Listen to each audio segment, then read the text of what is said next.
made it. We're all here now. Yeah. So this is Rachel with Rachel Kohler Dog Training, and I'm Susan with Pack Leader Dog Training. So we're just here to do one of our Trainer Talk Lives. So we're just going to talk about some topics.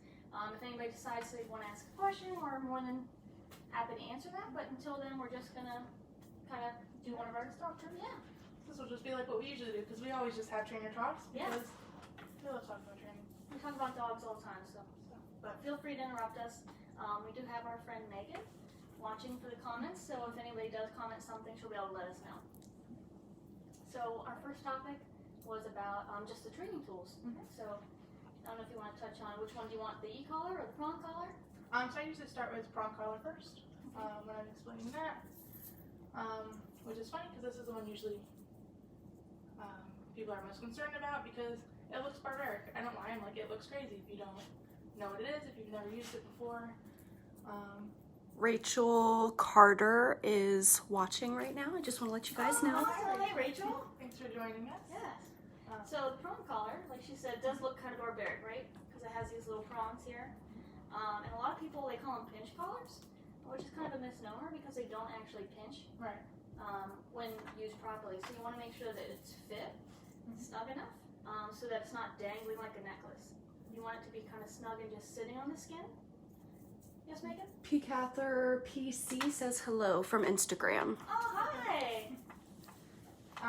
So yeah, that's a great point. And another thing about the prong collars, they should be worn high and tight. Right. And that's going to help with the fitting. So if you're putting it up high and tight, it's not going to See? fall down. This is very sure. Right. So just for placement, like on this girl,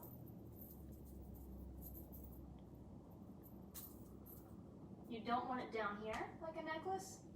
You actually do want it nice and high. And then this is a little small, I'd have to add a link. So see how I don't want to actually like tighten it to where it's kind of pinching. There's where you get the pinch. To where it's kind of actively engaged. You want it to just be sitting on the neck. So I'd have to actually add a couple links. But that's where you want it, right behind the ears. You don't want it down by the base of the neck. Right. And then I just like to also point out, that these are a lot safer than just your regular flat collar because they were designed by a vet. Yeah, so people don't want to say flat collar. Yeah, so, Ricky Davenport is watching on Facebook. Oh, hey, Ricky. So this is just a flat buckle collar. And then we have a martingale too, because these are popular, depending on the breed. Somebody might recommend this. The martingale is actually technically a limited choke. Yeah, limited choke. So it is a choke collar. And then the flat buckle, when you put it on the dog, Sadie. So this is actually Sadie's collar, so it fits. So if I would have put a leash on here, and then like pull, you see how all the pressure is going on the trachea? Yeah, she's going to choke herself on that. So if someone recommends the martingale, this is going to be a little bit small, but the same effect. So if I had this on Sadie, when I pull, it's going to tighten and choke and press off, like put all the pressure on her trachea. Where the prong collar is just a little different. I do have a question on Instagram from P. Cather PC. I apologize if I'm not saying the name right. Yes. What do you recommend to do to stop a puppy from jumping up on a person? Okay, so you want to take turns like question Yeah, wise? yeah. All right. And so your thoughts and I'll say my thoughts Yeah. on it. So for puppies, depends on the age of the puppy. If it's a small puppy, let's say under 6 months, I'm probably going to use compressed air. It's really effective. So it's called a pet convincer, and it's just compressed air for dogs. And so when the puppy jumps up, you'd mark it with no, and then compressed air to the shoulder blade area. It startles the dog, and that's usually quite effective. If it's a larger dog or an older dog, then I would actually use the prong collar and have a leash. And again, when the dog jumps up, you always mark a bad behavior with no. So you'd say no, and then a leash pop down. So either or. What are your go-tos? Yeah, so the compressed air one I like. I haven't personally used that one yet because that's a new tool for me. So with the small puppy, again, same thing. If it's like less than 6 months, I would probably just like move it like with my foot, be like, nah, you're not gonna jump with me. The big thing I think is not that I'm gonna just ignore it. I am gonna like move you away with my foot because like, no, you're not gonna jump on me. But it's gonna be very important that you don't pet the puppy at all because that's people's go-to. Like I don't want to move with my hands to move the puppy out of the way Because it's still affection, like Yeah. you're still kind of petting it. So like if I'm gonna like push the puppy down with my hands, well to them they're still like giving that pet, they're getting that attention. So I would just kind of like move them away from my foot, and then once all four is on the ground, I'm gonna reward them with the pets, like, oh yeah, I'll pet you on the ground. And I've just found puppies like respond kind of well to that. Or I might even do a slip lead. If I have a slip lead on them, they might get a leash pop down with that. Again, it's gonna depend on the age. I'm gonna cater that to the dog, the size, the breed, all that good stuff. But little leash pop down, little foot tap out of my way. And then with older dogs, same thing. I'll do a prong pop down. Yeah. Any questions after that yet? Nope. Okay. So to finish out on the prong collar. Let us know what you think about that. If that made sense to you. If you want any clarifications on your question, let us know. Because I forget what people actually like right now. Yeah. So instead of just answering on the Q&A, Right. let us know if that makes sense to you. So prong collars, if you want to finish your vet story, was great. I was gonna say, did you want to? Because you're okay. Yeah, but like they're just safer because it's like evenly distributed around the neck. Yeah. They look crazy, but they're safer. So the reason it has like all those little contact points is because it displaces pressure along the whole neck. So if this were the dog's neck, the pressure is being displaced along the whole neck versus just the front. So you actually can't choke a dog out on these because it displaces pressure around the whole circumference of the neck. It doesn't just press it to the front. So then when you actually do a leash pop, which would just be like that, it's really simple, just like a pop and release. It's kind of just a pressure, just like a like dogs correct each other. Right. It's just that like pressure to kind of get their attention, snap them out of that behavior. And then just one more thing about the prong I wanted to point out. I always advise if you're using a prong, you should be working with a trainer, somebody, whatever. But I do just always like to remind people, make sure you're hooking your leash onto, I call it the swivel, I think it's called the D-ring or something. Because if you hook it to the dead one and your dog's turning, that's going to apply pressure when you don't mean for it. Because I've seen quite a few people are like, oh, this looks like a good place to hook my leash, and then hook it here. When shopping for prong collars, we use the Herm Springer. I don't recommend any other brand. The reason being is the points, they're not sharp. They're not just like, sometimes you can tell they're just like cut. And then they're not really good and like metal's poking out. These are actually like rounded edges. So it just sits on the dog's neck. Herm Springer, really good brand. And they have their swivels. So. And like, so I don't know about you, but you want it to look like this. So it's just this chain part, you have a circle, and then you have this nice D-ring that swivels like Rachel said. Sometimes they have a quick release, so there's going to be a big metal clamp. First, they say safety, so like it'll, if it pops open, it'll come off the dog's neck. I think those are just, I don't like them. no, I don't like them because there's no smoothness to your pop, and when then you it's pop, tangled. this is nice smooth action. With those others, you really can't get a smooth pop, and it tangles, and I just don't even have a need for that quick release. So it's just kind of like a marketing gimmick, like, oh look, just in case, but it's just unnecessary. Oh, sorry. One more comment about the prong collars, since we're talking about safety and everything. If you're working with your dog on a prong collar, they should only have the prong on while you're awake, alert, and able to watch them, because it's got all these weird little pokes and stuff in it. It could easily get caught on things, and then that's where all the misconceptions come from, misuse of them. So for proper safe use of a prong collar, they only stay on the dog when you're training them. Okay. And then going off to the e-collars, I'll let you do, if you want to talk more about e-collars. Or not. Okay, so e-collars. Where should we be with e-collars? Yeah. Okay. So oftentimes I'll be asked like, oh, do you train with shock collars? You have a shock collar in your dog? No, I train with e-collars. There is a misconception that it's the same thing, but it's actually not. And behind the scenes fact, Susan and I, I won't speak for you. I've always known that there's a difference between the shock collar and the e-collar, but I didn't really know how to describe it, because it's like I've felt an e-collar on myself. Like I know what it feels like, it's not a shock, but I didn't like have the words to like describe it. And then I think with a lot of recent news and like the dog industry and the training industry. I mean, there was a big release of a big box store kind of shaming. We're gonna stop the shock. Yeah. That's great, because I use e-collars, not shock collars. Right. So the difference, and you jump in and help me if I need to. But so there's shock collars and then there's e-collars, and a lot of people like to use that interchangeably, like an e-collar is a shock collar is an e-collar, but there actually is a difference. So they started out as shock collars because these two metal contact points were actually, this is where a current of electricity would go through.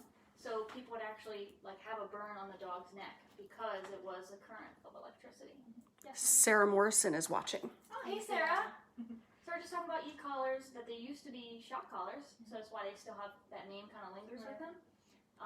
Because they used to have actually like a shock go through these 2 points, so you would actually have electricity go through there. Now with the e-collars that are out in the market, they're not all created equal, but the e-collars that we use, it's a stimulation of the muscle. So it's just like a TENS unit, what you would use for physical therapy, us humans. It activates that muscle belly. So it's very, very different. It doesn't shock. There's no electricity like current. Sarah says hi. Oh, hi Sarah. How are you? SJ's mom. Nice. I talk about SJ all the time, so she Yes, knows her. I do. So yeah, it's super important. I'm really glad that we were able to dive into that, because there is a misconception about it, and some trainers will just say, call it a shock collar, call it what you want. And I was getting to the point there, because I'm like, how can I educate people, and how can I explain this when I don't fully get it? So we educate ourselves, because as trainers we learn every day. Right. And I want to educate that there is a difference. This is not going to hurt your dog. I'm not shocking your dog.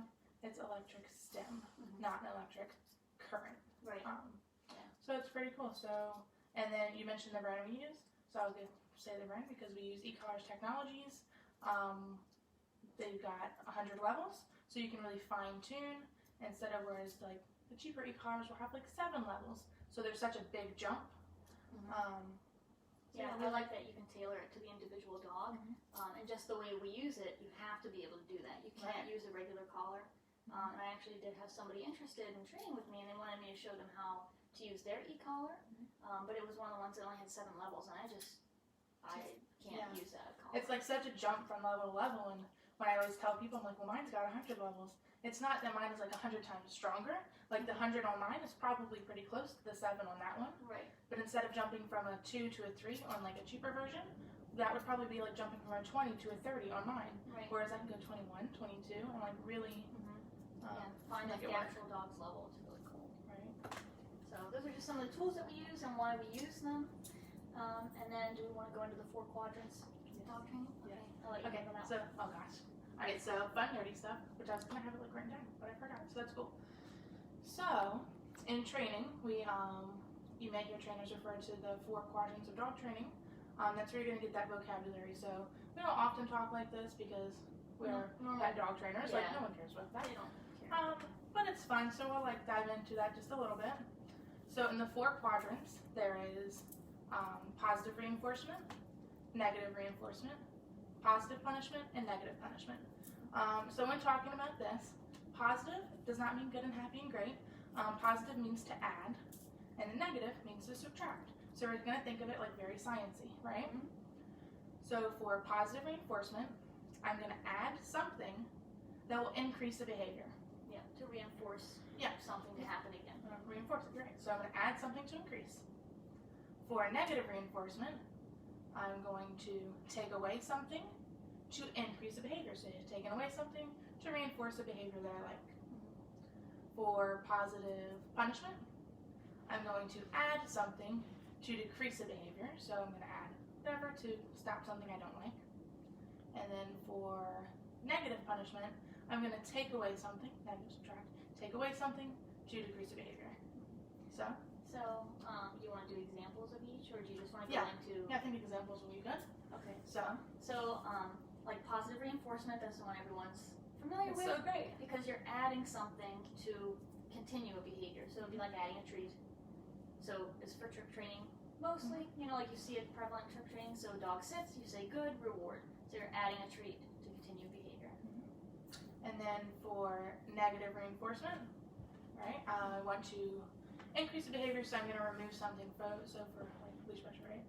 So I would do, if I'm training a dog in a leash pressure sit, I would have a leash pressure going up on the dog, and when they sit, I want that sit, so I'm going to remove the pressure. So the negative reinforcement is taking away that pressure to reinforce that sit was what I was looking for. Right. And then positive punishment, so you're adding something to decrease the behavior. Yeah. Positive punishment. Yeah.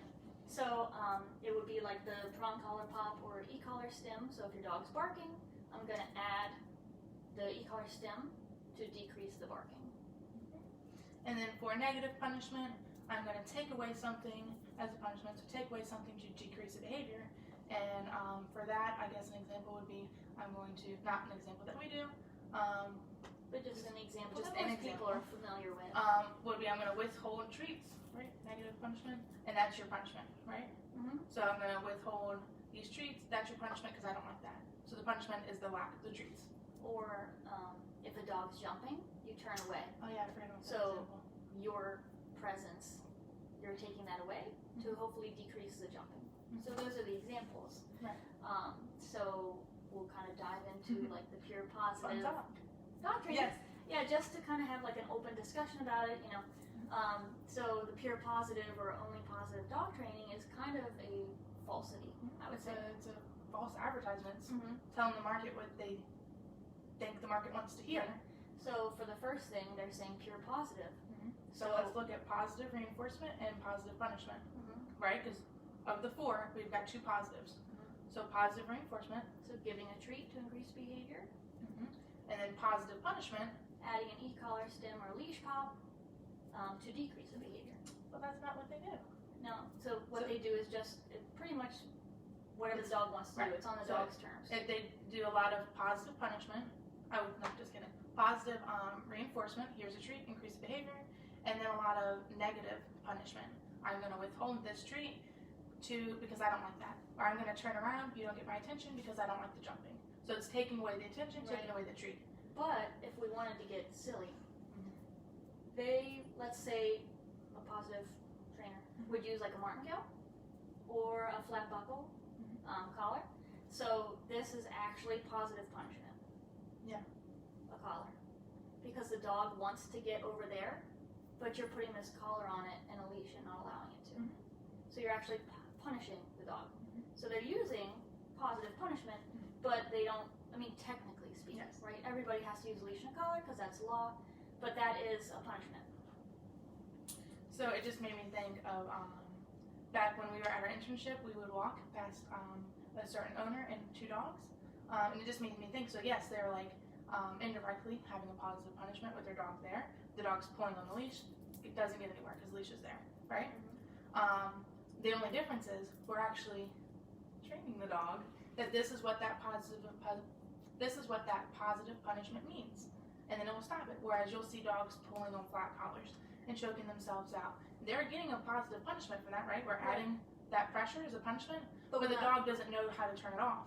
They don't know that, oh, this pressure means that maybe I should get back in the heel, or maybe I should stop pulling the leash. It's pretty much It's just just pressure. constant pure punishment. Right. Whereas we teach the dog, which I really like for the training that we do, is because it's like we're teaching you how to turn off the pressure, how to avoid the pressure by doing these commands that we've trained. And just a side note, for anybody watching that just hopped on, that wasn't on here in the beginning, this is just a live trainers talk, so we're just going to be talking as trainers, like bouncing around ideas and getting you to know us better. But if you have any questions or comments, please feel free, because we have Megan on the other side of the cameras there, and she's going to be reading everything you guys say, so that way we can still engage with you guys as well. Because we'll just like, We'll really just keep deep in on the going. conversation So if because you it's want to, like- if you want to say something, just hop in there. Like, don't worry about it. Even if it has and we love nothing it. to do We'll with what like we're it. talking It'll be about. great. Yeah, it'll be great. But yeah, so it's like instead of that dog being in that anxious state or in that whatever's all this pressure, I don't know what to do. We actually like, hey, teach the dog like, no, just get in your heel, or no, you can't pull on the leash. Right. So that's why I like what we do. Yeah, it's good. Do you want to hit on any, or do you feel like you're done with that topic? Yeah, I mean, I think it's the main thing is that like it's kind of silly. So I'll refer to positive only training as treat training because they've taken the word positive, they've taken it away from science. They've said no, it's not a positive as in to add. It's positive, good, happy. So they've just taken that word and like messed up its like meaning. I guess was I don't know. And I just think that's kind of silly. So, and I'm not bashing. I want to make this clear. I'm not bashing any positive only trainers, or what I call treat only training, because everyone is entitled to train how they like and what works for them. I don't like how they like to bash us, but that's fine because we're above that. Because there's a lot of really great things like positive only training. They can do a lot of really quick trip work, a lot of really cool trick work with that. Like we were just commenting on we were watching a video of a pure positive trainer, and you know, we were just seeing like, because you can always learn from everybody, right? Always. So we're watching the video to see what we can get from it. And I said, you know what this person has going for him? Like, the dog can do these tricks amazingly. Like, really, really great. Doing spins, and so it does have that value. And even what Rachel said, which was a really good point, we do positive training, or positive reinforcement, like the trick, how'd you, treat training? Treat training. Because, I just call it treat training, because it's like, that's our first step. Right. Or mine, we train very similar. That's our first step. And then, but we keep going after that. So it's just a piece of our training puzzle, where that's their whole puzzle, which is cool. Yeah. But we just I see that, and like you could go farther. To it. So and like that. What was our next topic? So I didn't think I needed the screenshot. No, it's okay. We got it. Okay. So So we've talked about instructions to prong collar and e-collar. Oh, just going over for anyone who may be new. We've talked about the introduction of the tools, the prong collar and e-collar. We've talked about like the flat buckle and the martingale collar. The training quadrant. We've talked about purely positive. Another thing I was going to add, which I was like the flat buckle and was how we are with our dogs. Like, because we're human too. We're human. Right. So do you want to start on that, or do you want me to? So I don't know if anybody that's had any experience training someone else's dog, you know, when I'm training somebody else's dog, I have all the patience in the world, really. Like, and I've had people comment like, "Wow, you really are patient." And I said, "Yeah, you have to be patient with dog training, you know." But when it comes to your own dog, it's like your kids, right? At least from what I hear, I don't have kids. But from what people say, it's like having your own kids. You're just like, shouldn't you? Like, I'm a dog trainer. Shouldn't you know better? Like, my dog should know better. Why are you testing me? Or you get dumb. Yes, Megan. Alan Byers is watching. Oh, hey, Alan. How's it going? So with your own dog, you just kind of get dumb. So Rachel got here, and we just started talking about. So I have a dog named Little, and she has her dog named Guy, and we were just like, you know what? Some of these things that are happening, I don't know what I'm supposed to do with this. Like, I had this one very particular thing, and I'm like, why? Like, it's simple. It's an easy fix. What she was doing, because I'll tell it, it's like she was, when somebody would walk into the room, she would do a little grumble. And I'm like, I know that she grumbles when she's happy, but like, is she growling? Is she grumbling? Like, I don't know what to do. I'm getting overwhelmed because it's like, what do I do? It's I don't know. And you don't want to do the wrong thing. And like, I don't want to do the wrong thing. Like, but I should know what to do because I'm a trainer and this is my dog. So it's like a whole panic. And I'm like, Susan, I don't know what to do. I'm at a loss here. I'm like, I know this is dumb. I know if this was like, I shouldn't say it's dumb, but like for me, like I feel like I should know how to fix this. It's really simple. So I'm like, what do I do? And then you're like, well, we correct the behavior. We don't want you growling at people. Right. Because it's not nice. So we did that, and then guess who's not growling at people when they walk through the door? Right. After one day. It was pretty magical, actually. So, and it's crazy though, because when it's your kid, your dog, your pet, you just have like blinders on. But I'm now thinking, I'm like, you know, if a client was to come to me and they would say, hey, this is the problem, and say, okay, this is what you do. Now you know. Yeah. But you're still like, I guess, in it. It's different looking in. Yeah, it really is. Because you just feel like dumb. Like, panic. Oh my god. And then the other person is like, you just do this. And you're like, oh, thank God. Like, thank you, because I couldn't see that for myself. Like, oh. Did you see what the other topic was, Megan? That was it. That was it. Oh, is it? Yeah. Oh, okay. So, tell us something that we might not know about you. So, well, I don't know if y'all know this, but I really like dogs. I'm a big dog person. Oh my God. I'm like training them too. No, but outside of that, when people ask me about myself, I have 3 things that I like. Dogs and training, obviously. I'm really big to art. Words. I really am into art a lot. So I like to paint or draw or whatever. Oh, that's true. And then my other big hobby is photography. So I used to do like portraits and newborn stuff. But through training and my love for animals, I really just decided that I offer pet portraits. I was going to say that's part of your package now. Right? Yeah, so I'm going to be including that. I'm making a website. Yes. No, Megan's doing that. Megan had like a shocked look behind the camera. I was like, oh yeah, you didn't know that. Yeah. So I'm working on a website right now, trying to get all of my information up there so it's easy for people to see everything. And one of the things that's going to be on there is I'm offering pet portraits. And I think I'm going to do some sort of like referral thing. So if you want to refer me to X amount of people, you can have a free photo shoot with your dog. We can do like outside shoots, or I have backdrops. I'm a huge fan of like just a nice black backdrop. Oh, yeah. Very dramatically I was lit gonna say, photo. like my pictures up here. Yes, but they're gorgeous. If you do go to my website, the picture of me and Sadie on the beach, or the one I used it on my social media, that was actually taken by Rachel. So we did like a nice little photo shoot. So that was actually done by her. It's one of my favorites. No. Yeah, fantastic. That's my big thing. Yeah. And what about you? So I don't know if you guys know this, but I was a vet tech, and I am still a certified vet tech, but just not practicing right now. So that's how I met the lovely Megan behind the camera, who you can't see. But she's awesome. But she's awesome. So I was a vet tech, did small animal, and then I went to the emergency clinic for a while, and then I just did, I almost did family practice, just a regular like day practice. So yeah, so I'm a vet tech, which is cool, because then I know like the medical aspect of everything as well. And it gives you a little bit of peace of mind for clients, like if I'm boarding somebody's pet, they're just that you do have like a little bit of medical background, so just in case something happens, because I am getting a board and train tomorrow, and he has a history of seizures, and he's on 3 different kinds of medication, so I'll be able to kind of log that and like just watch for any kind of signs of that happening. Yes, Megan?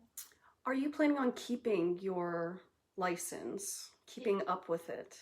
Yeah, so actually it's come due in November, and I am planning to keep it current, just so it's just a nice thing it's to gonna have. That knowledge too. Yeah, and so to go through all that school, and then to take the test was $300. It's over $300 now. So it's just kind of silly to make it lapse, because I got an email and it did say you have till November 30th to renew. After that, there's no grace period. It's like that's it. You have to file for like a renewal, like I forget what they call that, but like a renewal process. I don't know, but yeah. So it's definitely beneficial. That's a great point. Like I like, it is a big peace of mind for your clients, like to know that. Because obviously someone who loves dogs, anyone's going to take great care of their pet, but like you have that medical background, so it's like I know the little things to look for that you might be able to stop. And about us being different with our own dogs. Like I've sent you pictures and had worries with Gaia, because I'm like, she's like my first dog that's like mine, and I'm like, she's being, I don't know, she's got this rash or whatever. She's allergic to everything. But I'd send you a picture. I'm like, Susan, help me because I'm panicking. So it is a really like great. It's cool that like your 2 things like you can combine together. They mesh together, yeah. And like with me and my pet portrait. Yeah.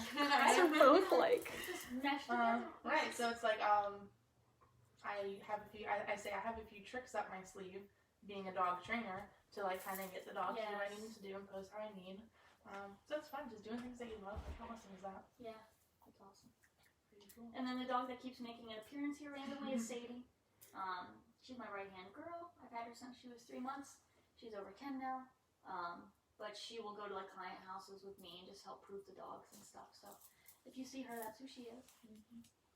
Then I have just talking about her dogs because mine's cute too. Yeah. I have Gaia. She's upstairs hanging out right now. She's fun. She's my foster fail. Shocker. I told people and everyone was like, I was like, yeah, I've just adopted her. They're like, yeah, I'm not surprised. Yeah. It's okay. Yeah.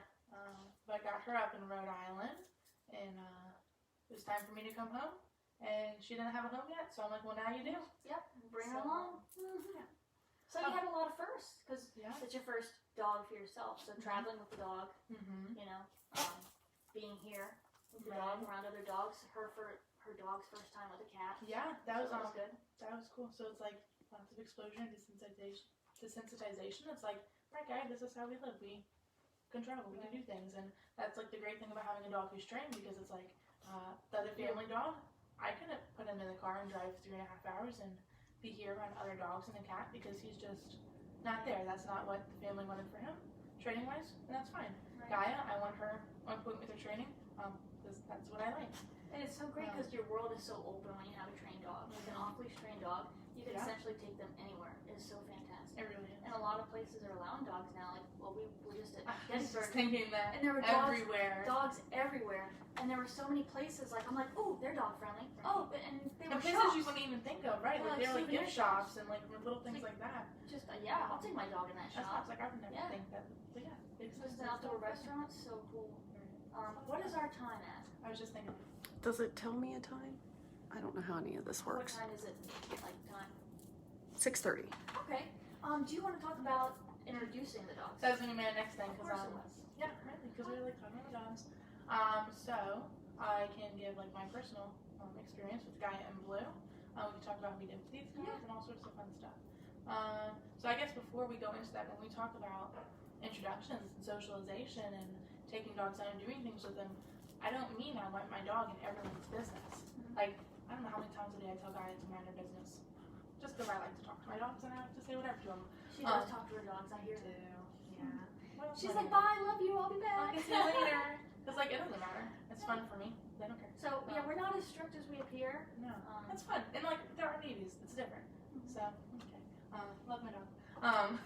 So what was I saying? Oh yeah, I don't want her like in anyone's face, minding in everyone's business. So as far as like socialization, things like that, place in the world happening around you is all the socialization and desensitization that I need her to have. So when I brought her home, we had a 9-hour drive home from Rhode Island. That was a lot of fun. So we get home and she's had a long day.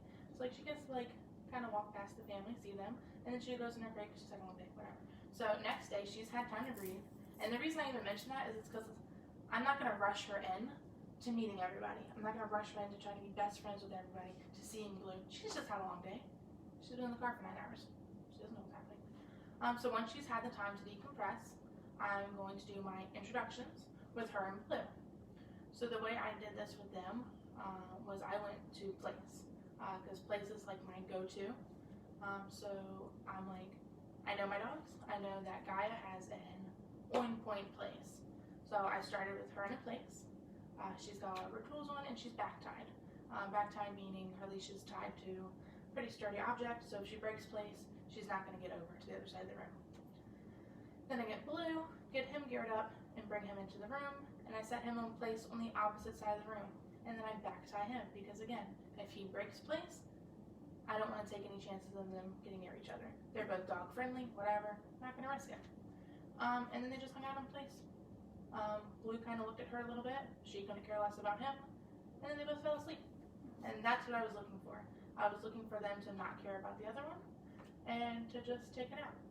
And then we did that for a while, a couple days in a row. The day that I brought Blue up and he didn't even look at her and he went straight to his place and fell asleep, that's when I'm like, okay, we're ready for the next step.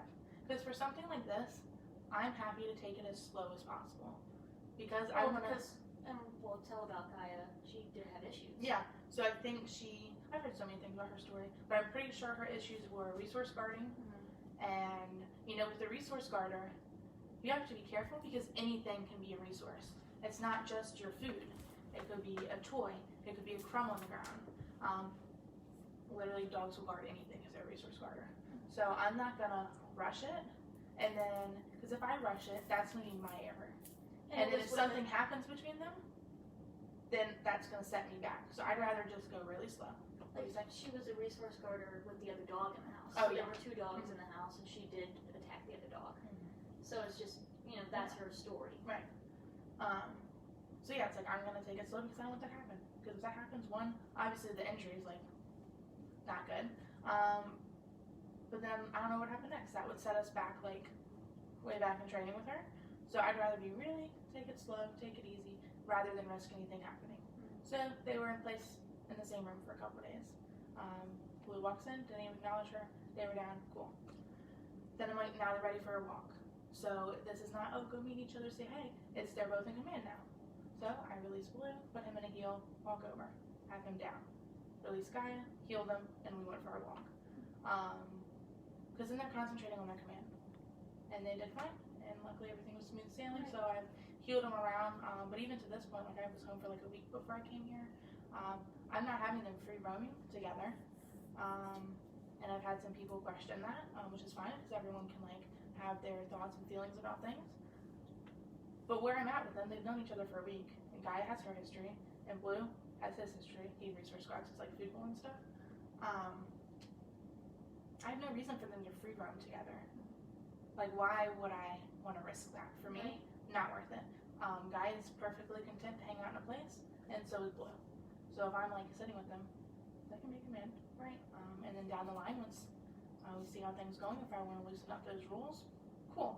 But right now, she can be in place. And so when she got to my house, same kind of thing. So my dogs are in a place, her dogs are in a place, and they're all, pretty much trained. Gaia, I think, is the most. She had the most strict training. She had some real strict rules. Yeah. For the past year. Gaia was in place, and then my 2 dogs, they were either in a place or they're just walking around, but they're really good. Like they know to avoid a dog that's laying down. Like when a dog's laying down, you just don't go up and smell. Like that's just rude, right? So they knew to avoid her. So that's how they've been living. And then you've been here. This is the 3rd day, which is crazy. It's like she's been here forever and then not. And at the same time, right? So we were outside, and she decided to drop the leash. So Gaia has her leash. She has her e-collar, so she has the control over.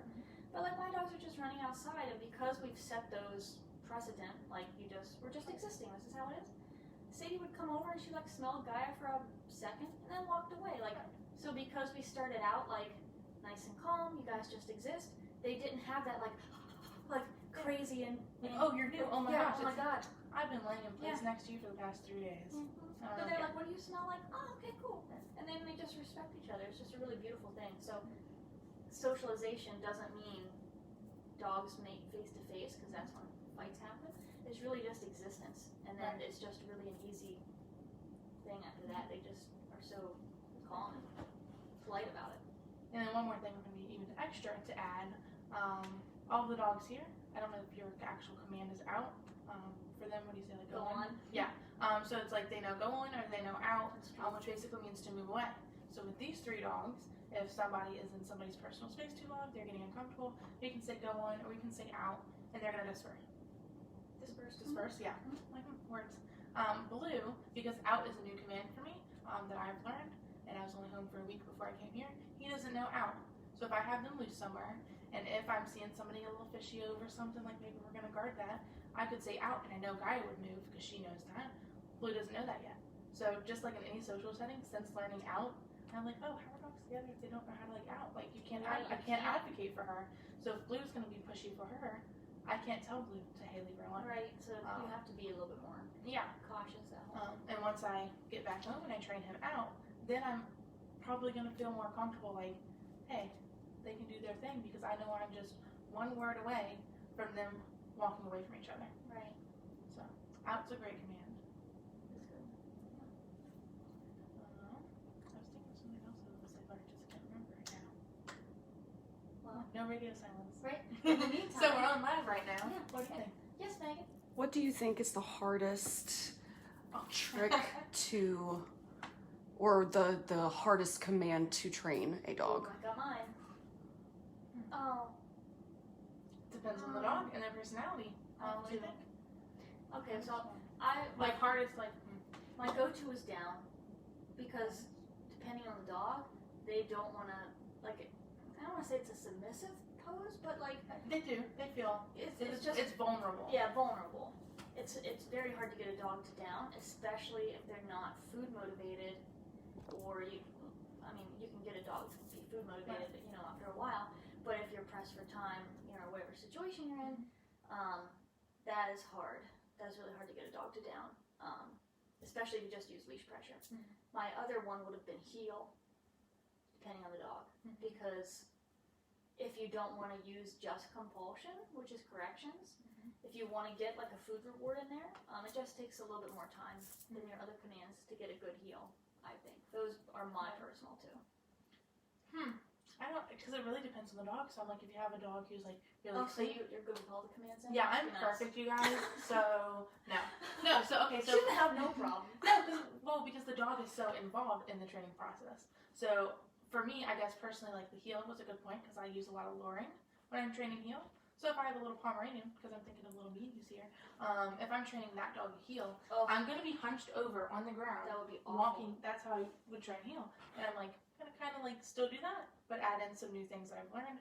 But that, if we're talking about difficulty level, that's hard because I'm not a gymnast. So walking all the way bent down, so my hand is at the, I don't know if this is a camera, but my hand is down at the ground where I want the Pomeranian to be. Right. So I'm going to be down next to my leg where I want them to walk. So walking around like that. You won't be able to see where you're walking. You're just like walking hunched over. No, you run into literally. a pole. Yeah, it was not fun. That's how I used to train heel. So difficulty level, training heel that way was not easy. Now I'm going to still be doing food stuff, but I'm also going to be like adding in different things. That's a good point because I haven't trained. Yeah, it was basically like a learning. Callie was the smallest. It's hard. Yeah, I haven't trained a small dog. So it's like, you know, with the bigger dogs, we'll do similar things, luring them, maybe backing up, using a wall, fun stuff like that. But when they're little, I think when they're little, everything's harder. Yeah. Does that count as my answer? Training a little dog? That's There the you go. hardest. That's fair. That's good. They're great, but it's like, they're faster too. So it's like, and like you can't feed them as much. Like you're gonna have to use really tiny. Like here's your daily kibble. This is what we've got. Yeah. But no, I think every command. What I was really getting at was I think every command can be equally difficult depending on the dog. So not that I'm perfect and it's just going to depend on the dog. Okay. I think every command can be truly challenging. Oh, yeah, I am. Every command can be that much more challenging depending on the dog. So if you've got a really clingy dog, teaching place with distance, duration, and distraction, that's going to be harder. Or if you've got a dog who's and doesn't care about you, having that recall might be a little bit more difficult. Maybe the distance stuff. Because it's like depending on the dog, they're going to love it or they're going to hate it. Yeah. What's your favorite thing about dog training? Okay, I don't have an answer. That was my next question. Okay, so my favorite thing about dog training is watching those aha moments. Oh, it's a tie. So it's between that and something else. But I'll say this one first. You only get one. This one's my favorite one. Okay, so ask me my second favorite next time. No. Okay, so my favorite thing is watching that aha moment. So when I'm working with a dog, and we'll just use down because you were just talking about that and how it's hard for some dogs. If I have a dog who's just not understanding down, not getting it, and I'm like, well, as trainers probably have that moment of like, what am I doing wrong? But we work through that. We have our trainer talks. Well, and then I was thinking because her training is a little different than mine. I'm doing it in front of the clients. So she would train like keep your eyes out for that, guys. Right? Right? Don't watch Don't me discount that yet. But when you're watching me and I'm just like, oh God, like why isn't this dog downing? Like we are human, right? So as though like people tell me I look confident. Thank God. Because I'm just like, God, why isn't this dog downing? Like what am I doing wrong? And then so I get it. When you're finally down, you're like oh my gosh, it's like you got it. We had that connection. So training is communication. So that like communication barrier, something broke or something connected, and you got that down. And oh my God, that's the best feeling ever. Yeah, that's what I love. That's like I have one more one, but that I think is probably my like top thing. Okay, keep saying it. What's your second favorite thing about it? Thank you, because I wanted to say it. No, helping the owners and see that's why I don't want you to say it. Because that's mine. Okay, then so, don't talk way about to go. No, talk about yours. See how she is to me, you guys? The last trainer's dog we do. Done. No, so my favorite thing about dog training is the client education. When the clients are like open, of course, but by the time I'm working with you, you're gonna want to like actually hear what I have to say. So everybody's still, you know, like if anyone's still here. Woo! But like, oh my God, I love when someone really wants to learn. And I'm just like, I'll spew you all of my knowledge. And I'll tell my clients too, like, if you guys need to be somewhere, please tell me. Because I'm probably going to talk and I'm going to lose sense of time. Right. I just love client education. Like, it's so great. So what's yours? So, with the clients, I really like it, and maybe this is an ego thing, and I can admit it, but when a client is struggling with something, and I'm able to bring my, I guess education, I can bring my knowledge to them, and then help them fix that problem, like, that just makes me happy. I'm like, and again, ego, whatever, don't care, but I was able to help this person. I like helping people. That's really cool. So now your relationship with your dog, you have a happier relationship. You can do more things with them. So somebody who was on our live, don't know if you're still here. If you are, hey, couldn't take her dog out to the park. Like, she lived in the house that she lived in because it was close to parks and close to the river, and wanted to do all these things with her dog. Well, her dog was extremely leash reactive, so she couldn't do those things with her. And then through training, through rewarding what we want and correcting what we don't want, now she's able to live her life and have company over and go out and do things, and was like, and she put in the work. So it's not like, oh, me because I trained the dog and I made the dog perfect. She put in the homework with that dog every day. Because I'm like, I can train your dog. You have to keep up with it. So she did the homework. She did my 90-day protocol. She asked me questions. She put in the work, and then because of that, her and her dog, like, have a much happier life. And, like, to me, that's cool. It's cool. So. Yeah. And so, tell us a little bit about SJ's problem right now. Is it SJ? Yeah. Okay. See, told you I talk about her. What her problems were, and then, like, how it was after training. So SJ was my most challenging case. That's why I love her so much. I love all my dogs. Okay. So SJ was a lot of fun. So she was adopted. She had a lot of separation anxiety, breaking crates. Which separation anxiety, God bless. And I know. It's really hard to deal SJ's with. mom put in all of the work. So separation anxiety, so breaking crates. She had to have surgery, I think, for an injury she got. Could be wrong. Maybe it wasn't surgery. But I know she had a bad injury from escaping the crate. So she couldn't go in the crate. So she'd have free roam of the house. Like, the doors would close, she'd be in the house. Owner would go to work, and then come back and the house would be destroyed. Because she still had that anxiety, but she wasn't hurting herself. Because couldn't put her in a crate and she would hurt herself. So, just to touch on that a second. Yeah, good.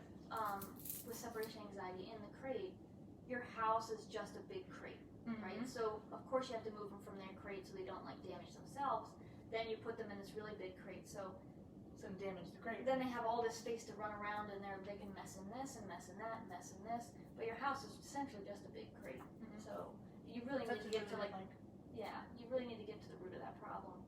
Because can you imagine being so anxious that you feel like you have to damage things and damage yourself? Like, that's just sad, you know? And yeah, she's not doing it because she's looking for trouble. She's doing it because she's anxious. Right.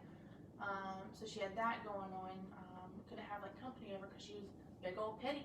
Jump up on them. I think like busted some like flips, maybe jumping on people, or something like hit somebody's face. It just wasn't fun. Couldn't have people over, and then of course couldn't take her out. So awesome owner takes her for like 1 or 2 walks a day through the pulling and the leash reactivity. So SJ's like choking herself. I think the owner had like an ankle or something injury from SJ pulling her around. Nothing was able to be enjoyed because she wasn't in a good mindset. So again, it's like you're darned if you do, darned if you don't. Right. So she has separation anxiety. So you're like, well, let's exercise her, maybe get some of her energy out. You know, the owner's just trying to find out things to kind of improve the dog's quality of life. But then you take her out, she's pulling on the leash and reacting to everything. So it's just like, you know. Right. And I'll say like SJ's mom, more patience than I could like imagine because she loves SJ. She didn't know what to do, and then we got in contact and we went from there, and that was cool. So now after training. Through the structure, that was my biggest thing with separation anxiety, and you could have like a different view on it, but my thing is like structure. I'm going to give you all the structure in the world because my perspective, I really like analogies. So if you've ever talked to me about dog training, you probably have heard an analogy from me because they're a lot of fun. So for a dog with separation anxiety, if you don't mind if I go off on this one. No. So, because hey, I can do it here. Yes. Change stock or on the Q&A. For a dog with separation anxiety, imagine that they're thinking that they're the owner, or they're the parent, or they're the one in charge. Okay, and then you leave. You're the baby. The owner to the dog is the baby, right? Okay. The dog feels responsible. It's switched. Dog feels responsible for human. Human leaves. Dog doesn't know where the human went. So I'm gonna panic. And then what do? Because I'm the one in charge. The dog thinks they're in charge. So I have to like decide what to do. I have to make all these decisions. Now, again, anyone who knows me, making decisions is hard. So like as a dog, to have the weight of the world on them, to have to decide everything, to have to worry about the human, that's a lot. Like that would make me anxious. It does, because decisions are hard. So the dog is like, I have to make the decision. When do I eat if the dog's free fed? When do I do this? When do I do that? Should I get on the couch? Should I go to the kitchen? Should I chew up that chair? Whatever. They're making the decisions. I want to take that pressure off of them because that's a lot of pressure. So I'm going to say, hey, owner, human, you're the one in charge. Give your dog commands. Give them structure. Tell them what to do because you're doing them a favor. They're not going to be a robot. They're going to be happy because they don't have to like make those decisions for themselves. So if I'm with a friend and they want me to pick dinner, I don't want to pick dinner. But if you're like, hey, Rachel, we're going to blah, blah, blah for dinner. I'm like, all right, cool, because I guess I'm not the dog in that sense. I'm going to make decisions. Make the decision for your dog. Don't let them have to choose, because that's going to lead to trouble, and that's going to lead to like anxiety. Like, I don't know what to do. And that's why I'll tell clients, a dog left to its own devices will make a bad choice. So let's make the choice for them, so they don't feel like they have to make a choice, and it's usually a bad one. Right. So through a lot of structure, where I was going with that, through all that structure and the boundaries and the spatial independence, because no, SJ doesn't need to be on the couch right next to her mom 24/7. She could be on a place on the other side of the room. Through all of that and all the hard work that her mom put in, SJ is now able to go on walks in the heel and go to the park and go to the river and explore and do all the fun things that her mom got a dog to do. And she had like a repairman or like a delivery man over or something, where she'd text you or message you. Oh yes, what was that? Cable Yeah, guy, I think? yeah. I think she had a cable guy over, and I think as she was on place or something, she was able to have a friend over and like paint a wall, and as she's just on place, when she leaves to go to the store or go to work, as she can go in the crate now, because we fixed her crate issues. So now she's like, hey, crate's a cool place. So she can go in the crate, she can be on place and people can come over. It's just really happiness. Isn't that beautiful? It's so great. Yes, Megan. Dwayne Peppers is watching on Facebook. Hey, Dwayne. Hey, Caitlin's dad. Hey. I think that's what it is. So yeah, it's just a lot of fun. And Oh yeah, just one thing. Halo's dad, if that's you. Debbie? Yeah, feel free to just ask questions. We're just gonna be talking back and forth. So if anybody's watching, just ask us a question. We'll stop talking and then answer your question. And it can be totally unrelated. We're just Right. talking You're just dogs talking. here. I hope you're doing well. Been a while. So yeah, that's it. So through the structure and boundaries were the main thing. It opens up the door for like so many things, and that's why I love training, because it's just communication with the dog. Yeah, it's cool being able to teach that art form to somebody else too, because there's just a lot of misinformation out there. I think So much misinformation Yeah. out there, Oh. and it was just sad. No, go ahead. That was all I was gonna say. It's just sad. yeah. No, That's all I had. What's one thing or a couple, whatever? I won't limit it to one because we know what happened Because last I time. struggle with making decisions. Limits. Okay. So, what are some things that clients have told you that you're commonly that you have to then tell them, how you actually feel, like misinformation? First one that comes to mind, because I got you here, is my dog pulls. So I got a harness, and they still pull. I almost did the Megan reaction. I held myself back. Being professional. Okay. No, the That's why I harness. don't train dogs. No, I think that misconception for me is one of the ones where I'm like, oh my gosh. But then I educate people and they usually like really get it. So my thing with harnesses, a lot of them are advertised as a no-pull harness. Anti-pull. Anti-pull harness, like, really? Because that's a lying. Just first off, that's just lying, if we're going to be really honest. Okay. Harnesses were designed to help dogs pull, right? They're designed to like encourage pulling. It's like sled dogs, like huskies. Exactly. They wear harnesses because it's You a pull load-bearing from- item. So instead of a flat collar, martingale, whatever, any sort of that collar, that's a lot of pressure on the trachea. That's not fun for the dog. So maybe they can't pull as much. They still might. Whatever. Put a harness on them. No breathing issues. I can pull with my whole body, Right. and I'm stronger, And then I'm having no negative consequence for that. So now I'm going to pull you with all of my weight. Yeah, it makes it better on the dog, so the human feels better. Yeah, But it's safer for the dog. Right. And that's why, again, we'll go back around to prong collars. So I love prong collars because they're trachea friendly then. So if you have a dog with a collapsing trachea that has to be put on a harness, it's like, well, you can use a prong collar then because it displaces around the whole neck. You're not just, applying pressure to the trachea. Yeah. So it's like there are ways to get them, not to pull. Yeah, no, sorry, because it just made me think I was told that a dog couldn't do prong collar because of the trachea. Like, oh, they have to be on a harness because of, no, Well, I guess actually. it would depend on the vet. Like, I'm not going to argue what a vet says, so if your Not vet a says vet. no prong collar, then I'm going to respect those wishes. But if my dog had a collapsing trachea, I'd probably try prong collar and, just make sure it didn't have any problems, but I don't see why. Would. But yeah, for me, harnesses is the biggest, because to me, I just think it's just flat out lying. Like, that's the marketing. You're telling the people what they want to hear.